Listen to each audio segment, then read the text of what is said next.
So we are going to show you some numbers or some statistics. They're in graphs. I won't spend a huge amount of time, but it's important to set the groundwork for this. Back in 2016, I think I was approached by this guy. Now, Tony and I had been working together quite a bit in developing a veterans transition program for Canadian veterans. And we had become friends. And Tony had gone, as is often the case for military veterans, they find some place in uniform to transition into. And so Tony had become a firefighter. And what he saw among his peers was that there was a lot of need and not a lot of resource, and not a lot of willingness or awareness of what was out there and what mental health services could actually do for people. And so he would phone me up when I mentioned this morning, and he would say, you know, I've got this guy. He's really switched on, but he needs some help. And I would always say yes to Tony, and that was the agreement. I would always say yes. But I got to talking because this experience of delay getting in was something I was really familiar with. So I'll give you a bit of my vintage. So back when I began as a therapist very interested in trauma, my first clients were Second World War veterans and Korean War veterans. And what struck me about that early work that I did was that sometimes it was 50 years after the experience, after the trauma, when these old grizzled guys, most of them, would be waking up with sweats in the middle of the night, still worried that they were on the wrong side of the wire. But the other part of that was in those early experiences, sometimes those guys would tell me that I was the first person that they'd actually told the story to 50 years later. And the question for me as a mental health providers and service providers, why are we waiting so long? Why are people isolated? And so that's really the purpose of developing a resiliency program. Why resiliency? It's really about how do we maintain well-being? What are the ingredients, the levers? And if we get beyond the sort of colloquial idea of what resilience is, this kind of bounce back, is that really what we mean? Or do we want a more complicated thing that takes into sort of consideration the ecosystem, the number of calls, the kind of calls, the workplace culture, what's happening biologically for you? Are you fit? Are you tired? Are you nourished? What's happening psychologically? That's one piece of it. And then what's the whole social culture of your connections? Because our connections are what keep us well. And so we did this and we collected data. And so this was a really brave collaboration with the BC Professional Firefighters Association, with WorkSafe kicking in, initiative funding, to really start this. We donated our time, David Kuhl and I, for the first 10 programs, and we collected data before, 2 weeks after, and 6 months after. And based on that pilot data, we knew that we had something. And so this is what was developed, and it was developed by people in this room. It was developed not for you, but with you. And what you created, the data I'm going to present, are your results. 300 firefighters, over 300 firefighters have gone through the program. Based on recommendations from firefighters, it's expanded to police. 200 police have gone through the program. And it's also expanded to Australia. It's being replicated and studied independently there as well. And it's now available for 139,000 allied first responders in the state of Victoria. That started here with you. So I really want you to take this and be aware of just how important you are, not just in taking care of yourselves and each other, but how that lesson is expanded. I'll let people speak for themselves. This is Shane. So, how would you describe yourself before coming to this program? Honestly, an asshole.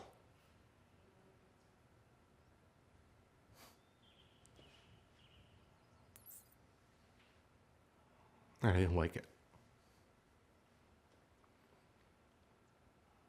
I didn't want to be an asshole anymore.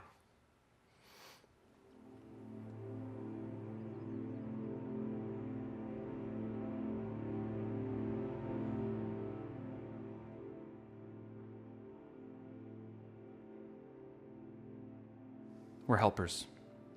We're fixers. We're running into burning buildings when people are running out.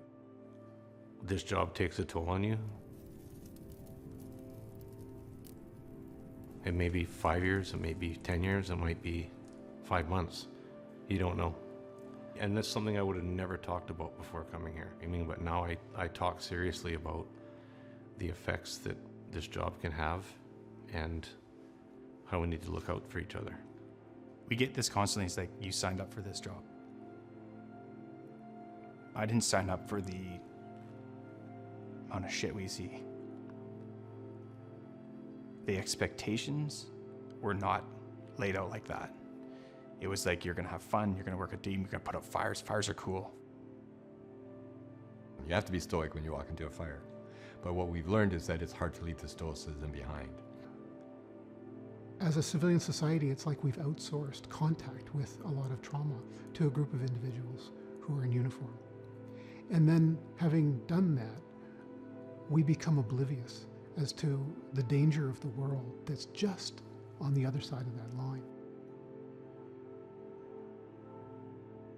It began in 2015, and we had 2 back-to-back suicides, 7 weeks apart. And then that was followed by another couple of suicides, and that shook us to our core. The people in the firefighting world said we need to do something. We are desperate. We need help to do something different with regard to the culture of firefighting.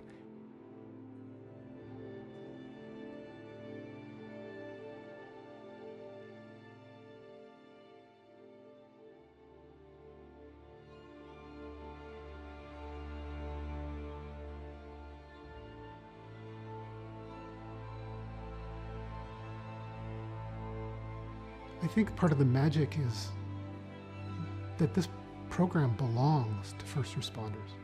The firefighters, it's their program. The collaboration is probably the most important part of this. The whole purpose is to create a space for firefighters to begin to explore the impact of their work on who they are as human beings. So we invite them to write about it. Then we get them to talk about it. Our premise is that all of us as human beings have a basic need to be seen, to be heard, and to be understood. We teach them how to listen to understand versus listen to respond or fix each other. And I think some of the biggest changes happen when people are just in listening mode, because by listening, they suddenly discover that they've got a community of experience that they didn't know they had. They thought that they were alone, but the more that people share, the more they realize, I'm not alone. I'm not alone with this. I remember going to the website and looking at it, and I thought, yeah, it's not gonna happen. And then it was a year later, almost to the day, I remember phoning him up and saying, you know what, I need to do this. They have a way to make a group of men and women come together and within a few hours make you feel comfortable enough that you can share anything from your past or your present that you might not have ever had the comfort or the courage to share before. We've talked about it being magic. It starts with you being honest with yourself, and then from there the healing begins. And it was like, just like the fire hall, we cooked together, we ate together. And the very first pilot, it was like, we've got something here. Super transformative, powerful. Yeah, it's humbling.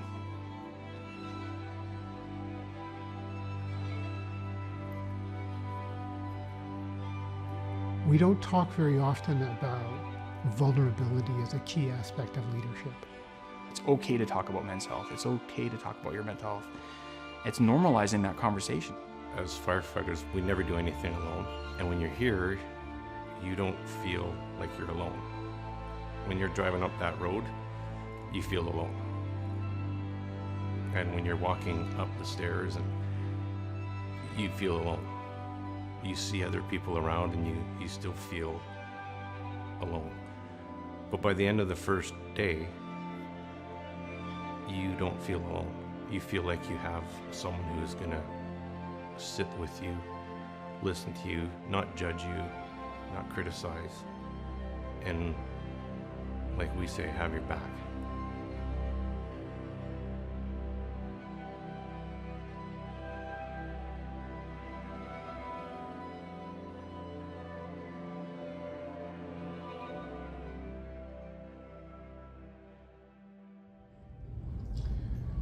There was a video put together by Movember as a feature of the work that you have done. So there was a review of resiliency programs across 7 nations done by Movember to look for programs that had promise. And one of the ones that they spotted across 7 markets was ours. And so we received funding for the program for 2 years. But that funding also came with something that was really important, which was an independent evaluation of the program. And so while we can speak about it and people can talk about their experience in the program, we also need the numbers. We need to know that we're doing what we think we're doing. And that's where the independent evaluation really comes in. And so that was a team from the University of Canberra who were hired to do the evaluation. And so I'm going to run you through some of these. And this report is available to you. If you're interested in it, you can go to the Blueprint display, I guess, among the sponsors, and ask for the report. And there's a synopsis of it there as well. But this is some of the things that we found, that when you look at depression, and we're measuring pre, 2 weeks post, and 2 weeks post because there's a bit of a honeymoon effect of group, and so you really don't, you'll get an artificially high level if you measure right at the end of the group. So we wait 2 weeks, and we get that second data point, and then the final, the end of the line is 6 months. So what we see is a very common Beck Depression Inventory, that's a very common measure of depression. We see this very powerful impact of the program that is, you see a little p-value, that's a probability. The probability that this had nothing to do with the program is less than 1 in 1,000. And in science, in gathering evidence, that's a very good statistic. So we got depression, similar results around anxiety, generalized anxiety. Similar results around post-traumatic stress, symptoms of, as measured with something called the PCL5, it's post-traumatic checklist for DSM-5. And it shows you who's sort of diagnosable.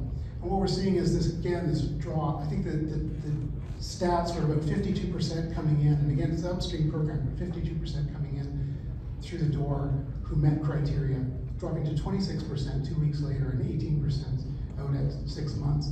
And so it's clear that something's going on, but it's only a 3.5-day residential program. It's a retreat in the woods. So what is it that's causing this result? Again, something called the OQ 45.2, which is a very common outcome measure for mental health services. Again, this kind of a lowering of distress, interpersonal distress, role functioning, family functioning.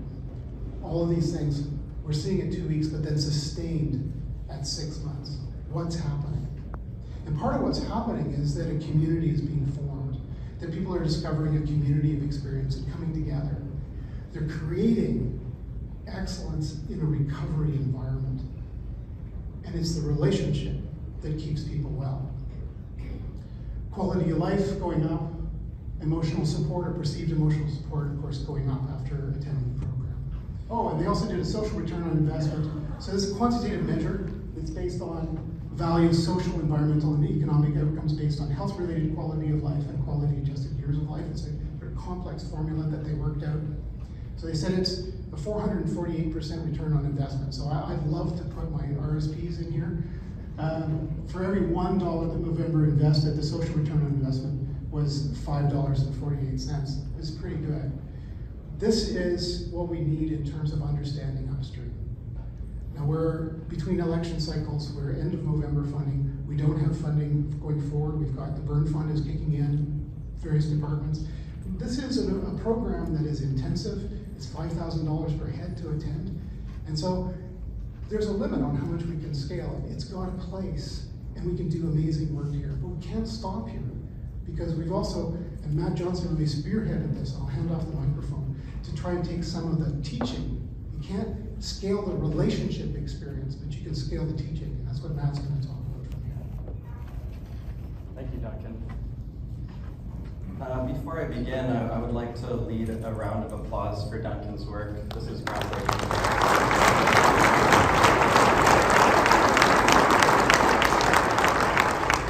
In to say that out of everyone in this room, there's only 2 people that I've known the longest that I can remember, and Duncan's one of them. Prior to my involvement in the fire service, Duncan was also the president of the BC Association of Clinical Counselors.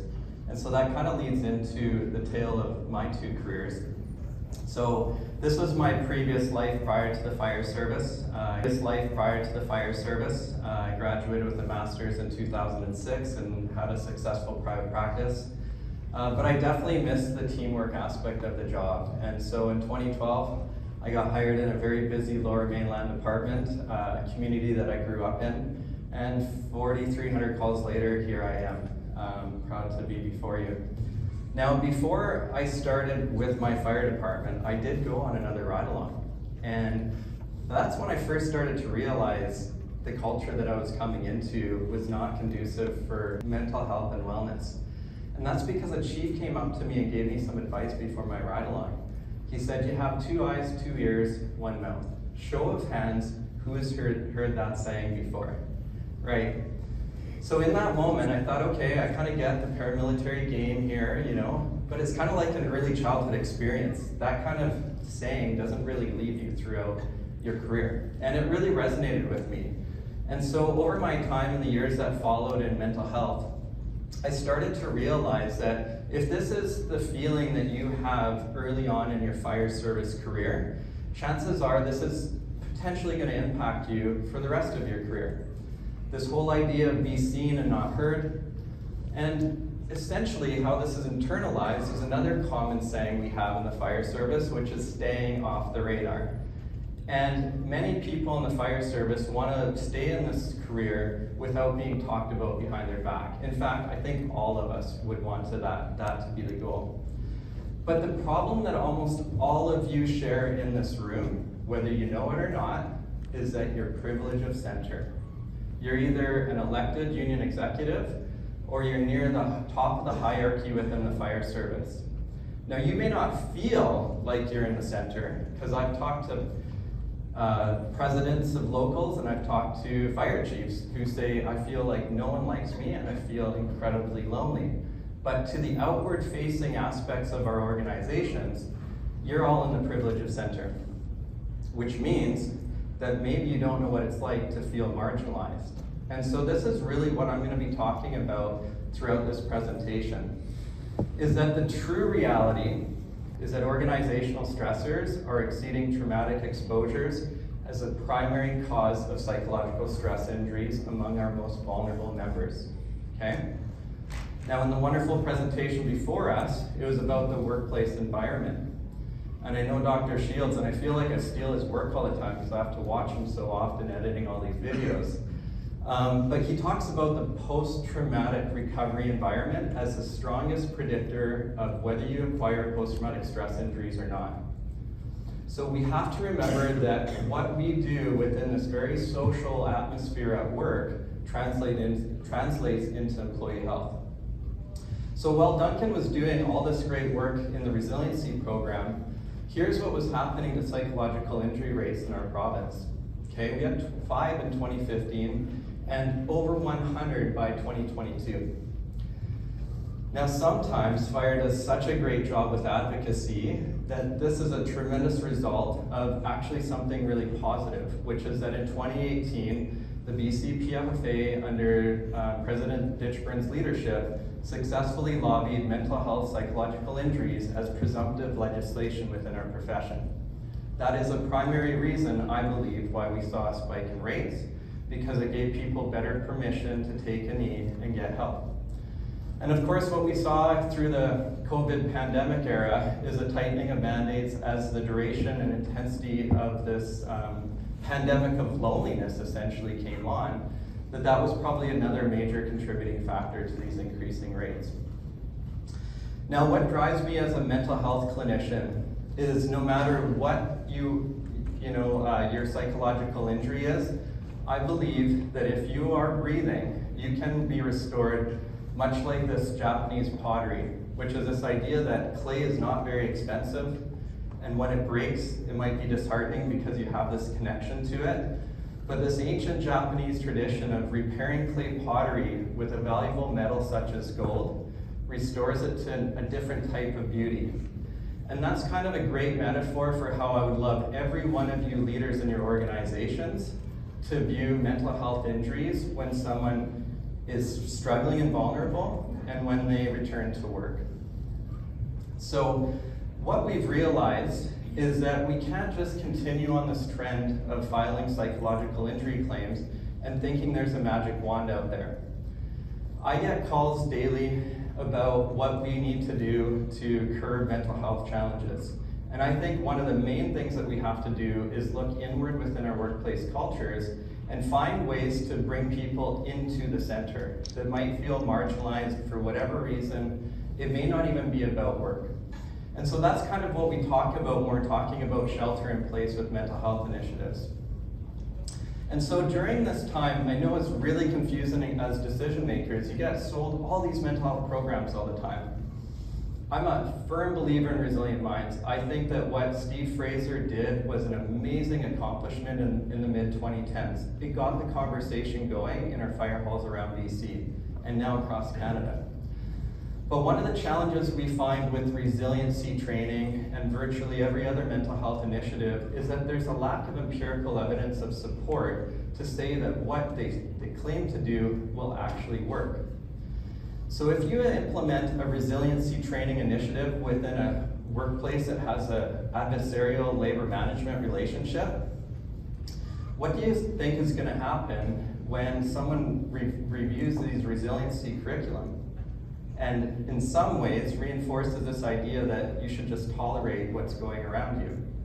Now, in an extreme way, that's the reason why some of these mental health initiatives have a paradoxical impact, because it could reinforce the shame and stigma of mental health on the job and push it onto an individual's responsibility, which we know is exactly what we should not be doing if we want to increase the sense of connection within our culture.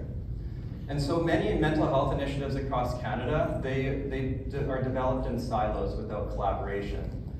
And this is what ends up happening, is employers go in all sorts of different directions, and we really needed this idea of carrying on a singular ladder towards a singular cause. And that's really what Duncan's data is all about. So I know that it's very challenging to bring together decision makers. And I know that the answers don't lie within our culture. It involves collaboration. And this is where the great work of the leadership of Mike Roberts comes in through the BC Municipal Safety Association. Is he saw the vision that I had and he embraced it. And he said, I'll bring together the stakeholders. I said, okay, well, you gotta remember, nothing's built for us without us. That's what Steve Sfrina used to always tell me. And so behind this initiative is that many partners. We've got about 10 partnerships that are on a committee that kind of work on framing the way that this program rolls out. So many of you that might be watching this in an active fire hall setting, it might look as simple as Matt and Duncan doing a modular, the RISE series. And what you have to remember is that every I and every T in that crew discussion guide has been vetted and looked upon by all of these agencies to bring you what we think is the most accurate mental health training program that the fire service could have. Because it truly is built for you, by you. The data that Duncan's presenting, for me, I'm sitting there going, I feel like I'm part of that study. Because there's colleagues of mine that are in that cohort that he's presenting on. That's a very rare situation that a presenter presenting data is actually sharing the data set that involves each and every one of you. So I thought that the rates of escalating psychological injuries was a good enough business case, but fire culture can be pretty brutal in terms of proving the worth of initiatives. And so what we did is we traveled around BC collecting data at the BC Fire Chiefs and Volunteer Conference and the Training Officers Association Conference. And we had a data set of around 1,100 firefighters. And what we saw was that the distribution was actually pretty reflective of fire culture in BC. This data set doesn't include paid on-call volunteers. We also had a large segment of that as well in our data set. And the good news is that I think much of the work that's been done through WorkSafe with the First Responder Steering Committee has changed the way that we view emerging terminology. So an example is we moved away from the whole idea of calling it post-traumatic stress disorder because we felt like that created a sense of pathology and stigma that prevented people from getting help. And we moved towards more of an acquired stress injury approach, where it was a normal reaction to a series of abnormal events that we're going to experience throughout our lives. And so it was really good that we got this data and showed that it was working. But what it did show as well is that we are not accessing care even after we experience a setback. And that's just the way it's rolling right now, is many of you at most are in the pre-contemplation phase of accessing care prior to being broken. Now, the data, particularly for this audience, when we're talking about chief ranks, is that senior officers, senior members, ages over 50 plus, are the most resistant demographic within the fire service to access care.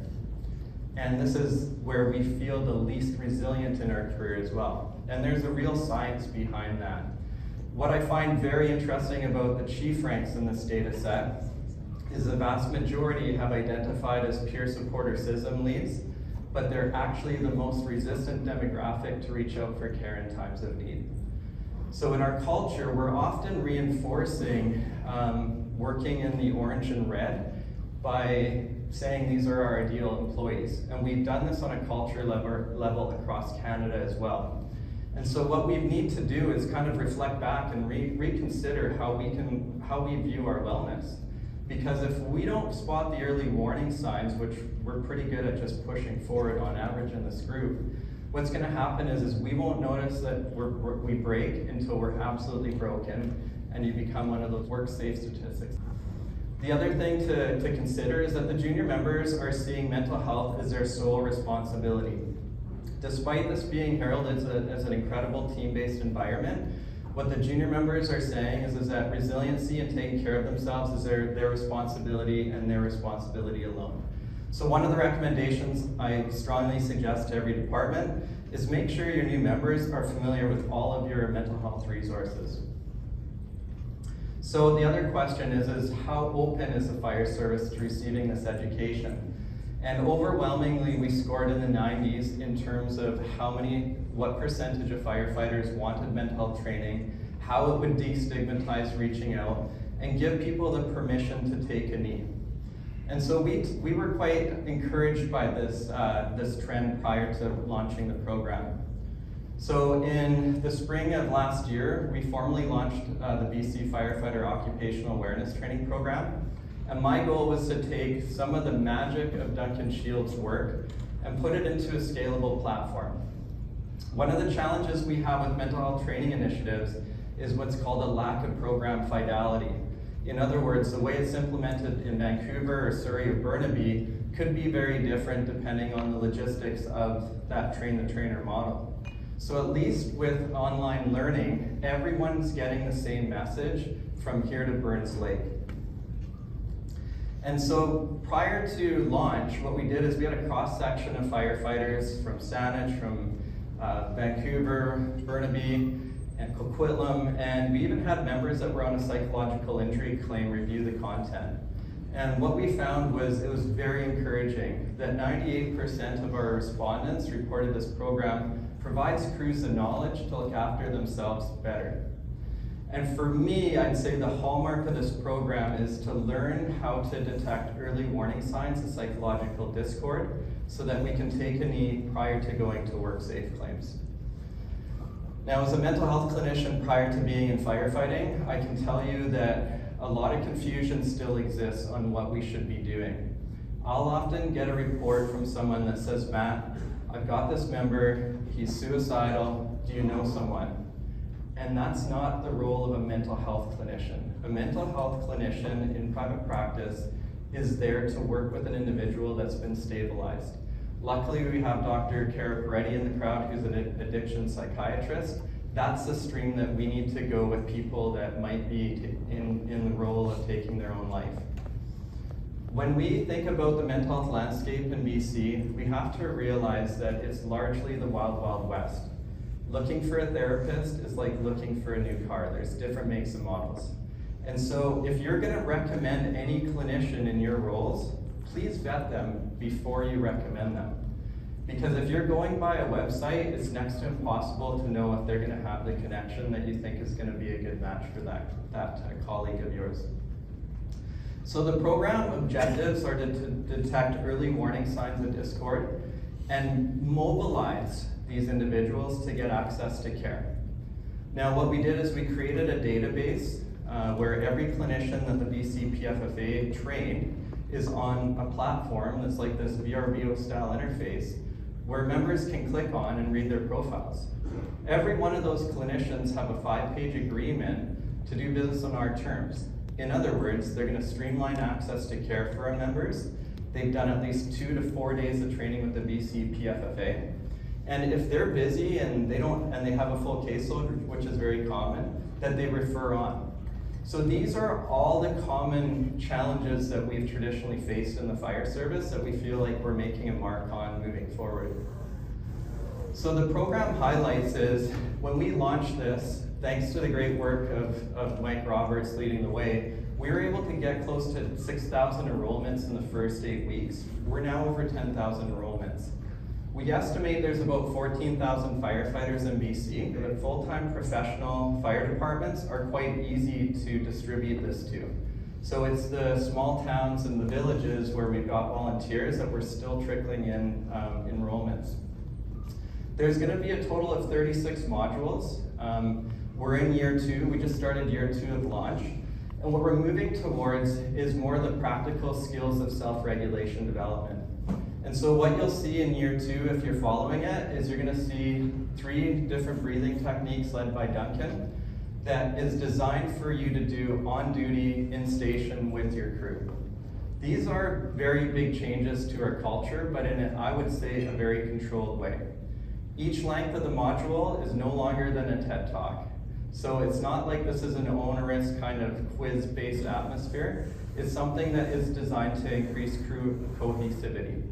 So what we used to think about with resiliency training is that it was an individual's responsibility. But in reality, we have to look within each other to help each other out, to move towards more of a wisdom mentorship model.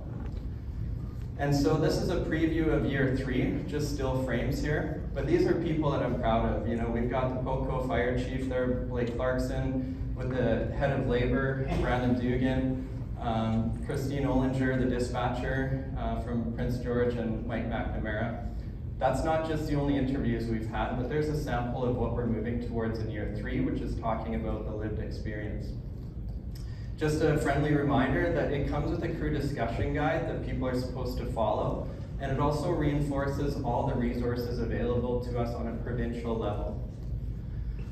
And so I just want to leave you with some of the words that we developed through testimonials that kind of keep us going. So now you know what I did during COVID, and I'm going to pass it over to Duncan here to close it out.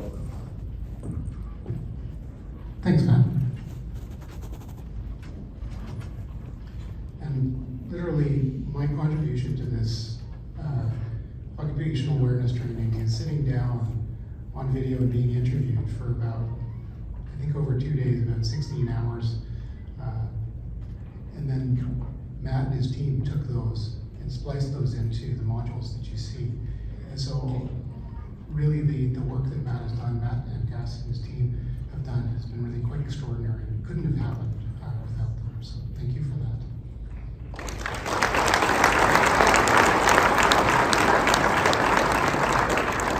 I just want to close this part by saying, you know, these are programs, whether it's the Loon Lake program or it's the occupational awareness training, these are means to an end. There's something that is available to you that's been developed in collaboration with you. But the programs themselves, Matt's gonna kill me. The programs themselves are not important. You're important. Your colleagues are important. Your families are important. It's important that your people go home to their families safe and well and able to connect. That's what's important. Programs are just a means to that end. And they're there for you to take up to try and deepen a conversation.